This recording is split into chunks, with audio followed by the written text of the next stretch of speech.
తెలంగాణ రాష్ట్రంలో అధికార మార్పిడికి ప్రధాన కారణాలు ఏంది? ప్రధాన కారణం ప్రజలలో నైరాశ్యం రావడం, ముఖ్యంగా యువతలో. ఇంతసేపు నీళ్లు నియామకాలు నిధులు అని అనడం, నియామకాల మాటే మర్చిపోవడం. నియామకాలలో జరిగిన పరీక్షల్లో కూడా అన్ని అవకతవకలు జరగడం. ఇది యువతను బాగా దెబ్బతీసింది.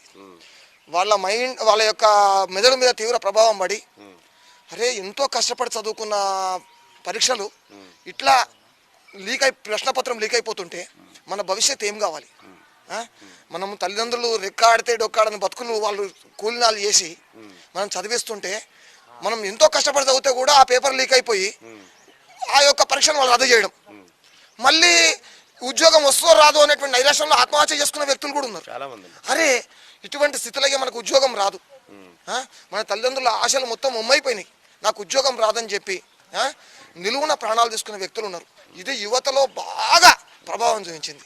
రెండోది, ఉద్యోగ వర్గాలలో కూడా ఇంతసేపు మబ్బులలో నీళ్ళు చూపించడం, వీళ్ళు ముంతలలో నీళ్ళు వారవసుకున్నట్టు చేశారు.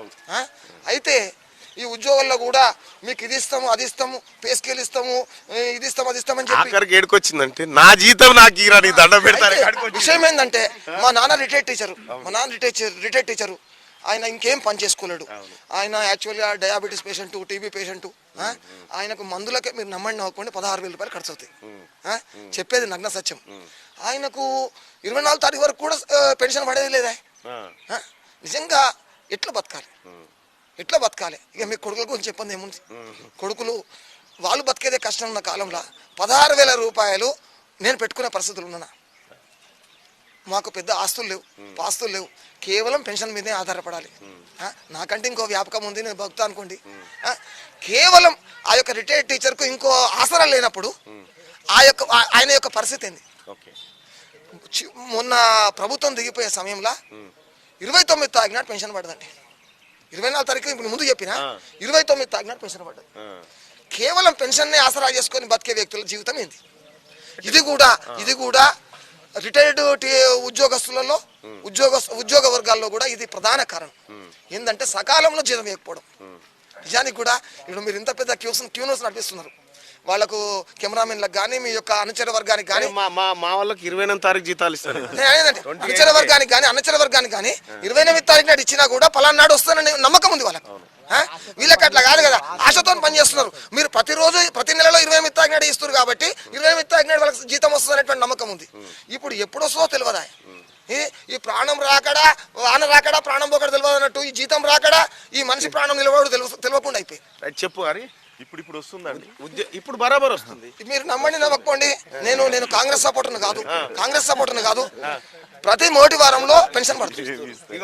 ప్రతి మొదటి వారంలో పెన్షన్ పడుతుంది. మీకు కావాలంటే నేను బ్యాంక్ స్టేట్మెంట్ చూపిస్తాను. ఓకే, మంచిది. ఇప్పుడు మేము అనేది ఏంటంటే, తెలంగాణ ప్రభుత్వం ఉన్నప్పుడే ఇప్పుడు వాస్తవానికి మాదాపూర్లో నీళ్లు ఉండకపోయింది. నేను సర్పంచ్ చేసిన కదా, మబ్బుల 3 గంటలకు లేచి నల్గొండకి వెళ్ళిపోవాలి, లేకుంటే బిందెలు పట్టుకుని ఇంటికి గడికి వచ్చేది. ఇప్పుడున్న సర్పంచ్లు హాయిగా నిమ్మలంగా వండుకోవచ్చు. ప్రతిరోజు నీళ్ళు వస్తున్నాయి. ఇవన్నీ 4-5 వాటర్ ట్యాంకులు మాదాపూర్ పుష్కలంగా వాటర్ వస్తున్నాయి. ఎట్లు వస్తున్నాయి? ఈ నిధులు నియామకం అన్ని చేస్తేనే కదా.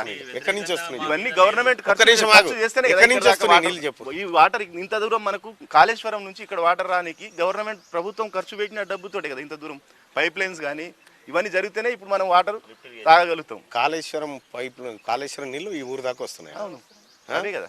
ఏడా ఇప్పుడు మనం తాగే మిషన్ భగీరథ వాటర్ అదే. ఎవరు చెప్పారు? నేనే చెప్తున్నా. ఎవరు చెప్పింది? అట్లేం లేదు అన్నట్టు అట్లేం లేదు.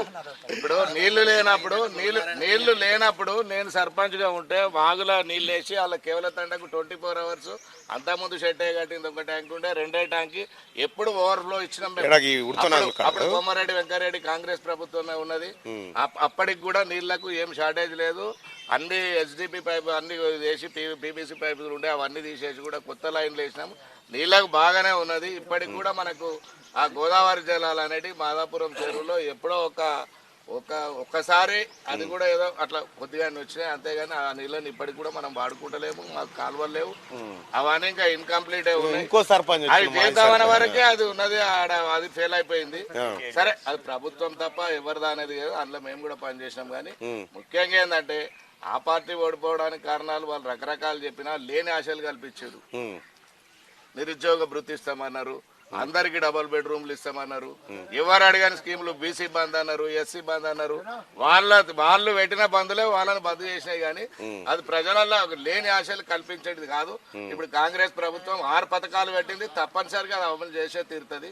కాకపోతే కొంచెం టైం ఎక్కువ తక్కువ ఉంటుంది. ఇప్పుడు ఈ 2 పథకాలతోటి 4వ పథకం అయిపోతున్నాయి. ఆ 2 పథకాలు కూడా తప్పనిసరిగా రేవంత్ రెడ్డి గవర్నమెంట్ లో తప్పకుండా ఇవాళ 2 స్కీములు ప్రారంభం. ఆ 2 పథకాలు రుణమాఫీ అవి కూడా కంపల్సరీ చేస్తారు. మరి చేసిందే చెప్పాలి.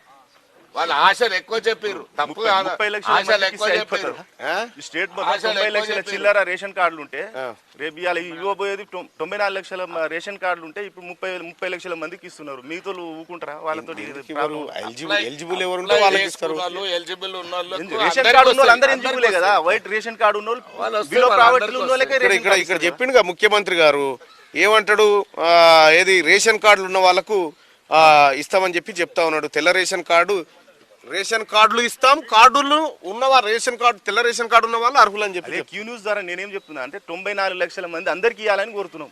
ఇస్తే మంచిది, స్వాగతిస్తున్నాం. ఇంకోటి 5,500 రూపాయలు ఇస్తున్నారు కదా, అది 500 తీసుకోండి ఇక్కడ సిలిండర్ దగ్గర. అది మేము సబ్సిడీ మేము అకౌంట్లు ఇస్తామంటే ఇంతవరకు ఉన్న ప్రభుత్వాలు వేయలే అకౌంట్ల. స్టేట్ సెంట్రల్ గవర్నమెంట్ 200 రూపాయలు రిటర్న్ ఇస్తానది ముంచేసింది.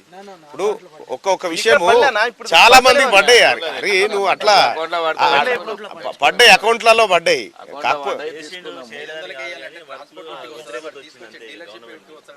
చెప్పారు కదా మీరు చెప్పారు కాబట్టి ఇవ్వాలంటున్నాం మేము. నేనేమంటున్నా, టిఆర్ఎస్ పార్టీ ఇక మేము ఇది చేసినామని ఏదన్నా ఒక స్కీమ్ చెప్తే అందులో అవినీతి బయటికి వెళ్తా ఉంది. ఇటీవల కాలంలో మొత్తం 100 రోజులు కాలేదు కదా, ఇంట్లో అవినీతి వెళ్తుంది. ఇంట్లో అవినీతి ఎక్కువ వెళ్తుంది. కాదు, ఇప్పుడు కరప్షన్ చేద్దామంటే కూడా కాసులు లేవుగా ఇక్కడ. కరప్షన్ చేద్దామంటే కూడా కాసులు లేవు ఇక్కడ. మొత్తం సృష్టిస్తారు ఇప్పుడు.